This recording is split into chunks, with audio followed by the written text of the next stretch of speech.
Tim Stark's back with us, and I have a question for you.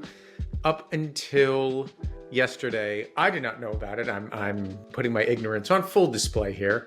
Were you aware of what the Millennium Challenge Corporation did?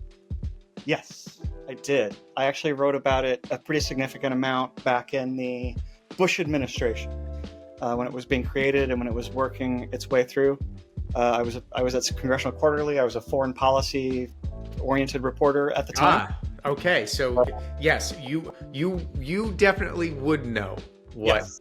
The Millennium Challenge Corporation is. I'm parsing my words very, very carefully because in my head, as I was preparing for this, I kept calling it the Millennial Challenge Corporation, which is an entirely different idea. I can only imagine what that. Yeah, is.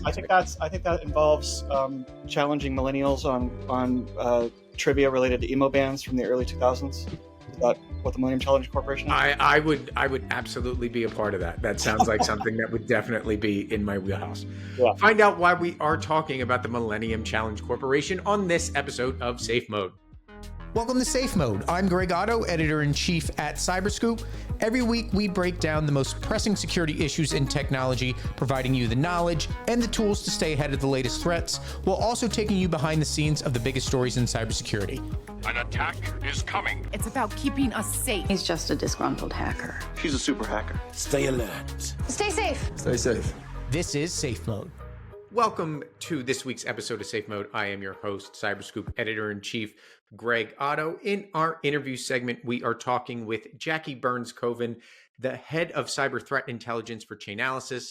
She oversaw a report that Chainalysis released last week that examined the ransomware landscape last year, and there were some shocking findings that came out of that report, and we will talk to her all about that. But first, we are talking with Tim Stark, senior reporter for Cyberscoop.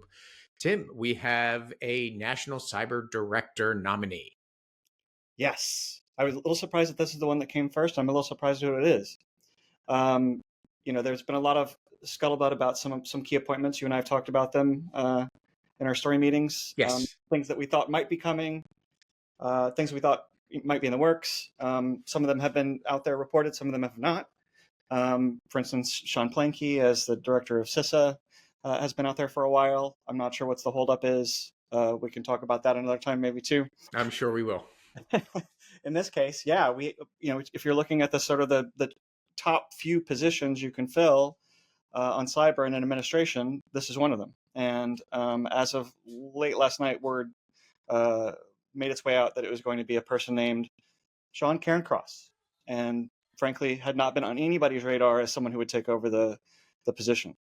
Right. And what is his background? An interesting background, and the reason that he was not on anybody's radar is that he's not a deep cybersecurity, I don't want to say expert, because I'm sure he probably knows a little bit about it, but this is definitely not somebody that was on the top of everybody's prediction lists. Yeah, I mean, if you look at the people who have had that job, I mean, even before Harry Coker took the job, the person he's replacing, people thought he had a little bit of light cyber experience, but at least he worked at the NSA. He at least had worked on cyber issues specifically. He was a fellow with the Auburn University program. I mean, he had some cyber experience. He just didn't have deep cyber experience.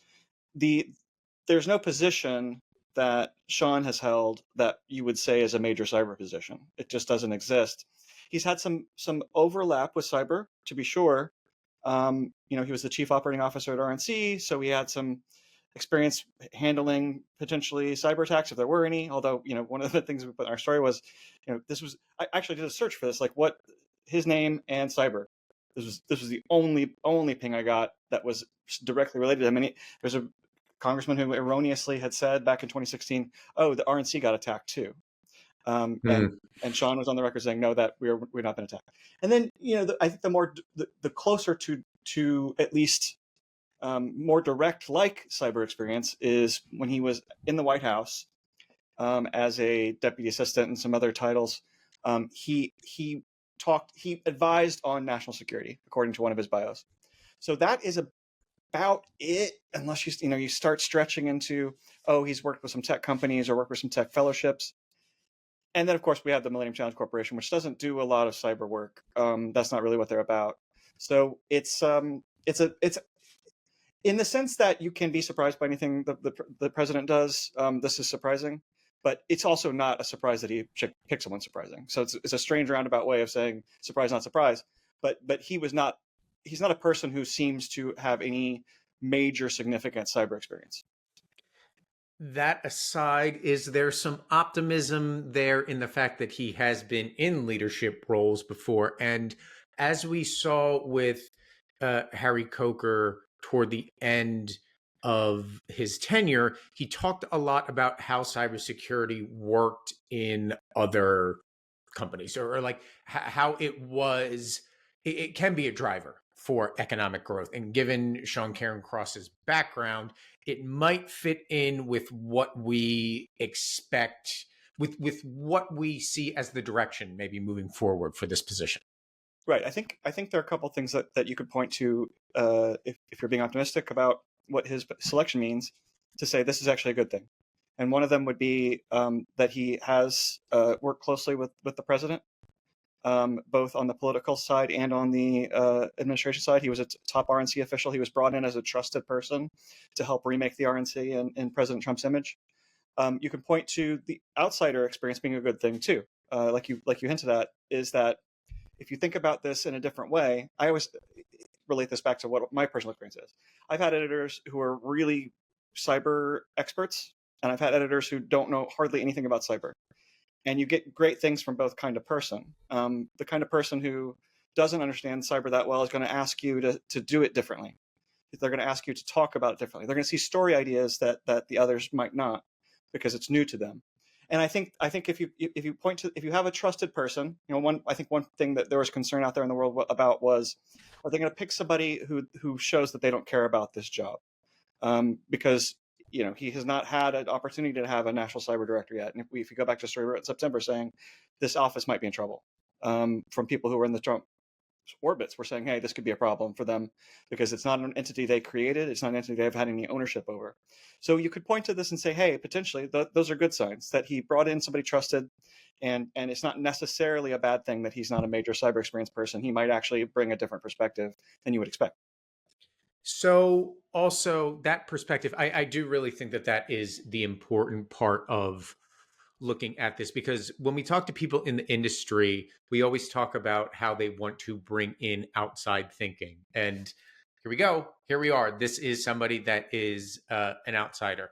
He might not be up on stage talking about the ins and outs of BGP or how we need to update, DNS security, but he definitely will have the perspective to say, hey, here's how a cybersecurity plan can fit into any type of organization, any type of business, and really be a driver of growth, which I think if you look at the other technology-focused conversations that are going around, especially right now in Paris with the AI summit and the Munich Security Conference and all the cybersecurity that is talked about there, we're hearing a lot of how America wants to be the leaders in technology innovation. And I think that with Cairncross's background, you're going to see cybersecurity kind of weaved into that mindset.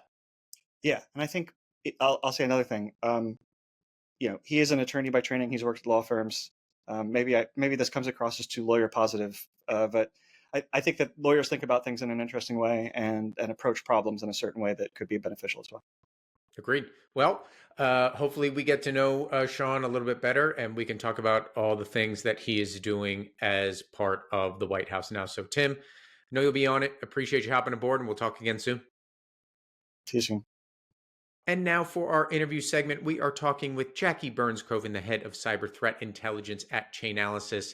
Chainalysis had a really interesting report drop about ransomware over the course of 2024. And while there are many reports that say the amount of attacks in 2024 were at an all-time high, Chainalysis actually found that there was a 35% year-over-year decrease in ransomware payments, which means ransomware payments are dropping. So we look at the factors that are contributing to that drop and what that meant for the second half of 2024 and what it means for 2025 moving forward.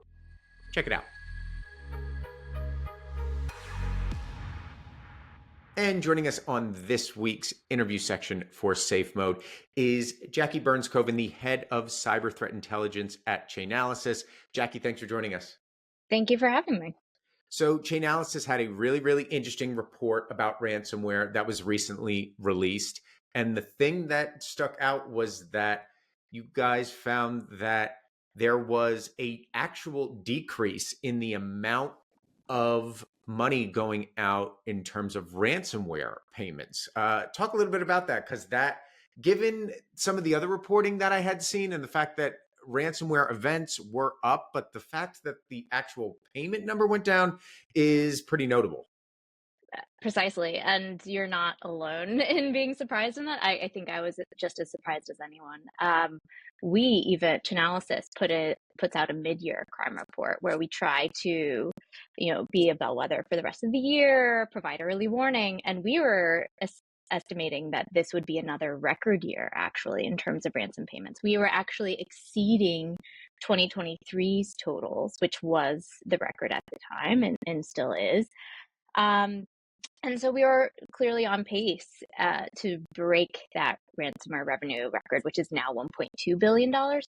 But we saw a steep decline in the second half of the year that we really weren't anticipating, a 35% decrease the second half of the year. And so we actually examined previous years about how anomalous is that drop. We do see drops in the second half of the year typically. There's a degree of seasonality there.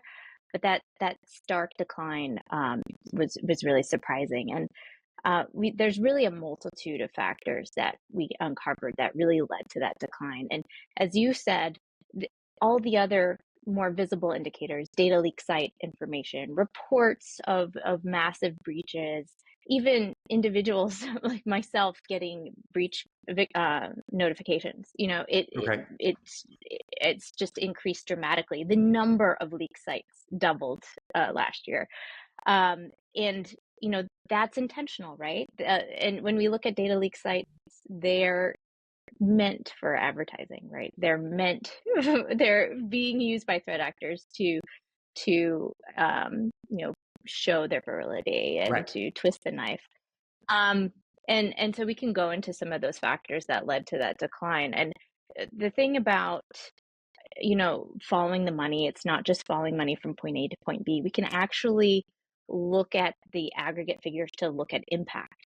And money is such a human-centric thing, and it's so much complex psychology wrapped up into it, like the wanting of it, the spending of it, the obtaining of it. And really, we saw that law enforcement actions over the last year have had an impact. We saw fantastic takedowns like the Lockbit Ransomware-as-a-Service takedown at the beginning of 2024. And I think we're still seeing that hangover bleed into the year. We saw a drastic decline in Lockbit profits, around 80%. We saw a lot of the affiliates going on to new ventures. And so victims and enterprises also have a vote. We're seeing them better secured, more prepared for these types of attacks, so that if and when they are attacked, they don't need to pay at all or even as much. So let's break down a bunch of stuff there. I want to go into really the human part of all of this too, because like you said, there was that law enforcement part of it, but as well as just the dynamics of these gangs and the money aspect. Like they aren't giving discounts. So there's still money coming in. So if we can dig into that a little bit more, and we do have the law enforcement takedowns, and we do have enterprises that are saying, you know what, we're not going to pay overall. Are those the only factors that led to this, or is there something else operating within the ransomware ecosystem that led to just the numbers dropping? Yeah, I think in part it's because of the fragmentation of the ransomware ecosystem. There's not a massive ransomware group that is supplying all of these actors with the tools and services that they need to act quickly, take care of all of those tasks needed, the negotiations, the access, the leak sites. That's a lot of overhead that was outsourced before. And so this intangible thing of trust was really severely disrupted at the beginning of 2024 amongst ransomware groups themselves.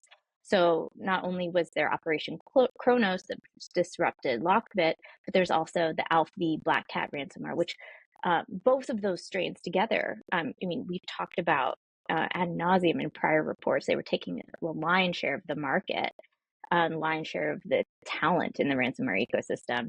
And now ransomware operators are wondering if they should put their security, their financial security in the hands of some ransomware operator they've never met before.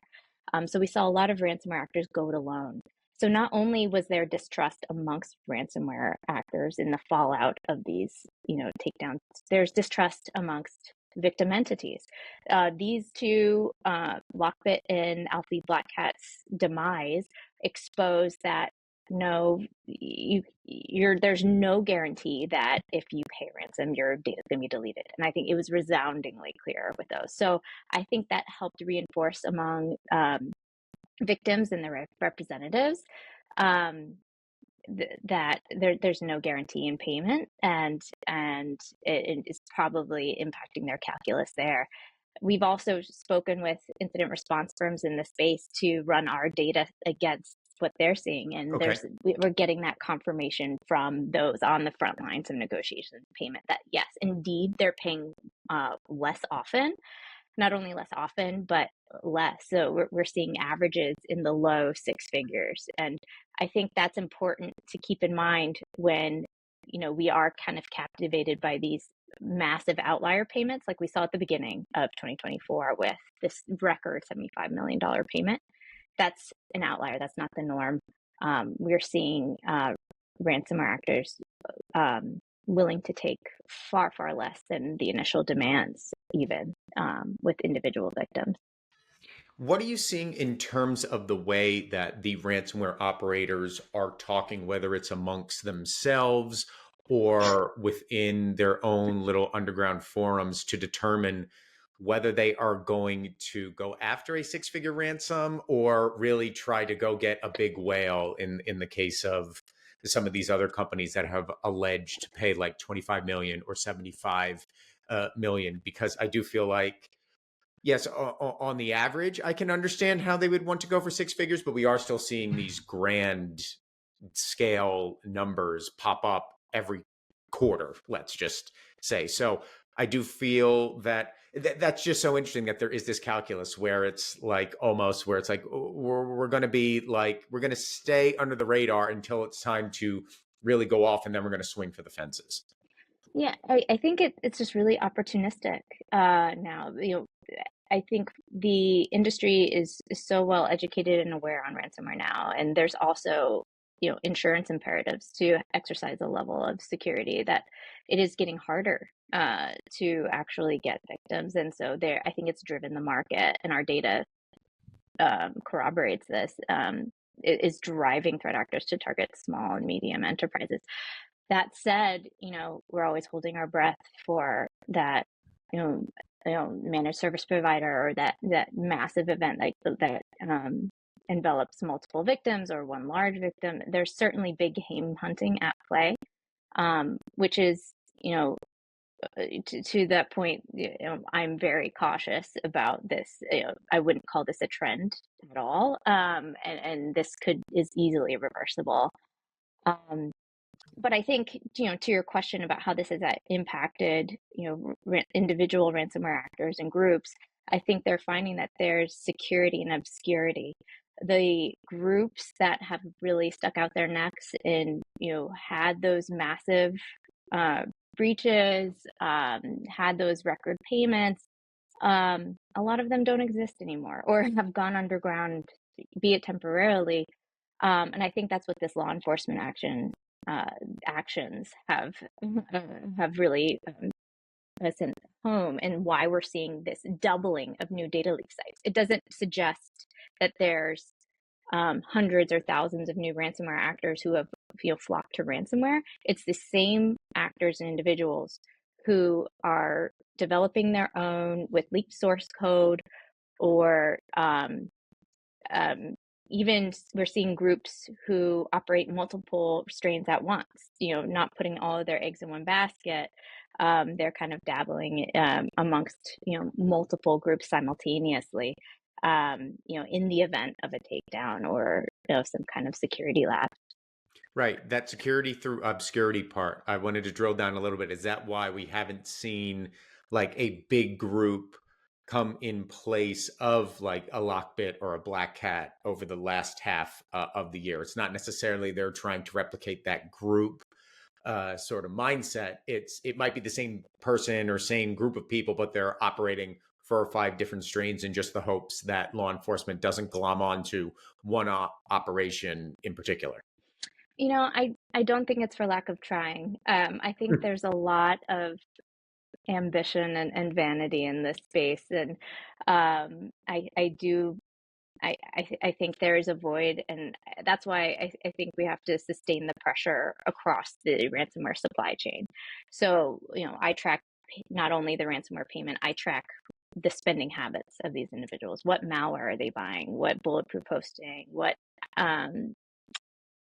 vulnerability access.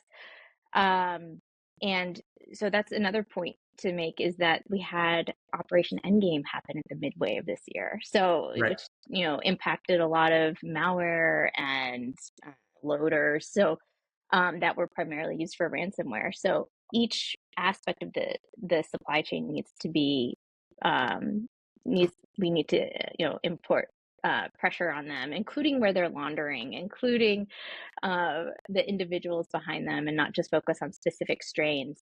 So I think, we're in this, foggy area where there's a lot of, smoke and mirrors with these, disparate ransomware groups. But at the end of the day, we can, using blockchain transactions too, we can reconcile these different groups to a specific individual or a group of individuals. Right. Speaking of the laundering and the blockchain part of it, I was going to ask, we saw a bunch of sanctions against Bitcoin mixers and tumblers over the past year, 18 months. I think it was Tornado Cash that had actually their sanctions sort of rescinded. But that being aside, this technology is out there and was used by ransomware gangs to launder their cryptocurrency. I'm wondering whether you've seen those sanctions really weigh on the way that the cryptocurrency aspect was used to move money around? Yeah, actually, we're surprised to find we always calculate where our ransomware actor is cashing out. And it does change from year to year, in part because of law enforcement action, in part because of sanctions designations as well, that have taken a lot of these players off the field. And we did see a decline in mixing activity this year for as a ransomware off ramp, which was pretty surprising. Mixing had become such a central part to the ransomware ecosystem. We saw a lot of ransomware operators even advertising that they had a built-in mixing capability as a benefit to lure new affiliates to their program. And what I like to say is that ransomware actors are maybe expert hackers or tinkers, but they're not necessarily expert launderers. And thankfully, I can still say that. I hope I'm still saying that next year. And with the demise of a lot of these mixers, whether it's takedown sanctions, and including the takedown of no KYC or know your customer exchanges, we've had a number of pretty robust takedowns of Russian language services used primarily for laundering, Right. not really regulated. It leaves threat actors in a bind, especially ransomware actors who like to kind of set it and forget it. They are financially motivated for the most part and want to usually cash out within minutes or days. And we also saw, in addition to the decline of mixing, we saw the increase of ransomware funds being held in private wallets, or like hodling, if for those familiar with the Right. acronym in crypto. So that essentially means like stuffed under the mattress digitally. They're being held in private wallets. They're not converting that crypto to cash, which they need to pay their beer tab, pay their rent. And so that's a pretty interesting finding. It suggests a little bit of a blink, if you will, as these threat actors kind of grapple with where to trust their funds.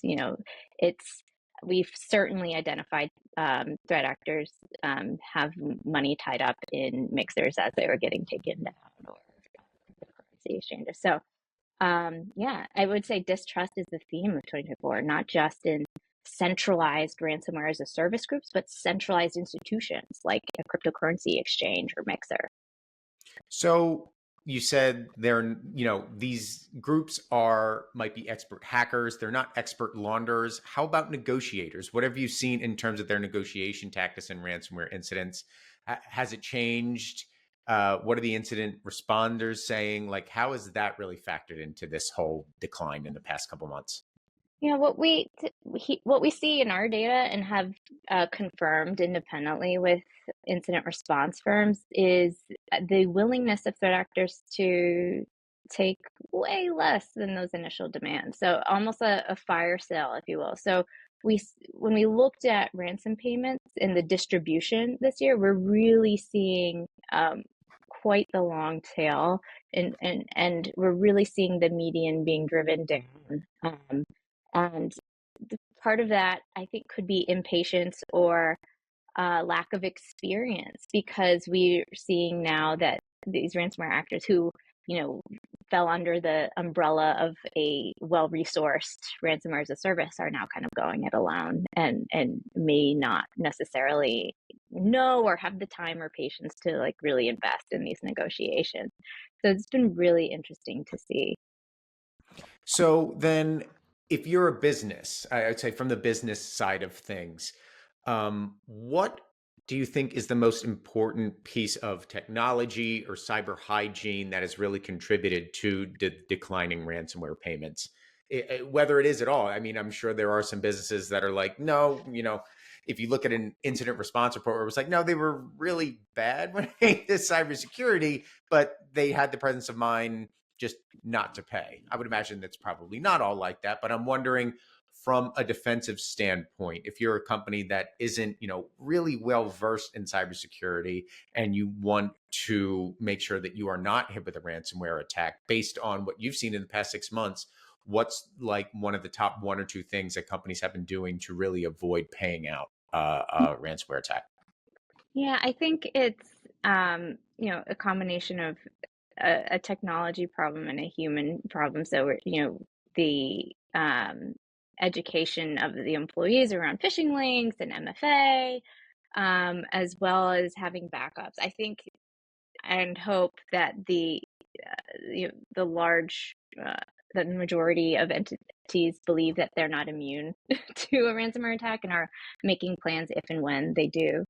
I think protecting the crown jewels, having backups is huge, and it allows you to reconstitute without paying potentially paying as much. That said, threat actors are doing what they can to twist the knife.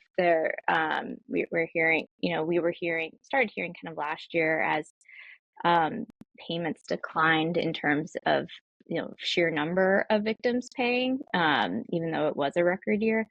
Threat actors will call up victims, will email them, call clients, and resort to just really depraved extortion tactics to try to twist the knife a little bit. So heading into 2025, do you expect the trend to keep going down, or what can we say? I mean, I know it's hard to peer into the crystal ball in this space, but you have such an insight with the way that this ecosystem operates at Chainalysis. So I'm wondering if you have any predictions for the way that the next couple months unfold. Yeah, so in addition to being a threat actor's accountant, I guess is how I can describe my role in aggregating impact and like kind of measuring their revenue for the year. My team, we track ransomware actors and their enablers on the blockchain. So we're tracking infrastructure as a service, we're tracking initial access brokers, encryptors, and all of those components. And I think things like initial access and malware admins are important important linchpins that are helping perpetrate these campaigns. And so looking at their wallets and understanding what's being successful. This is especially important after Operation Endgame, where we saw like most of the major loaders and botnets get disrupted. Right. So understanding what's getting the most traction now, and how is that going to appear in the real world is our earliest indicator of what 2025 will look like. And so we're continuing to monitor for those types of indicators. That said, there are, the groups haven't gone away. They've gone somewhere else just because they're in name something called something else, or dabbling in another ransomware group. And so I think we're going to kind of continue to see this turnover. But I think we're not immune. In any time, we're kind of holding our breath for that large payment or that large vulnerability to kind of drop and in net, multiple victims at once. So, as I've been saying, it's 2024 is extremely fragile. I wouldn't call it a trend. It is heartening to see the impact of victims and better preparedness and insurance industry requiring all these security requirements and law enforcement disruptions. So it really does take the whole ecosystem to make it more secure. And we need to continue to do these disruption efforts in unpredictable ways, and even arrests of specific individuals to take them off the field. Because I think 2025 will now they'll have had time to reconstitute, right? The Right. different ransomware groups, the different tooling and malware and services. So we need to be hyper vigilant as ever. Great. Jackie, really appreciate you hopping aboard. Fantastic report. I'm always fascinated by this entire ransomware ecosystem. And I know Chainalysis does great work, continue to do great work, and hopefully you can join us again to talk about the trends moving forward. Thank you. I enjoyed it. Thank you so much. Thanks for listening to Safe Mode, a weekly podcast on cybersecurity and digital privacy brought to you by Cyberscoop. If you enjoyed this episode, please leave a rating and a review and share it with your friends, your coworkers, your CISOs, your sysadmins, your mom, your dad, anybody that wants to know more about cybersecurity. To find out more information or to contact me, please look for all of our social media handles or visit cyberscoop.com. Thanks for listening. Check us out next week.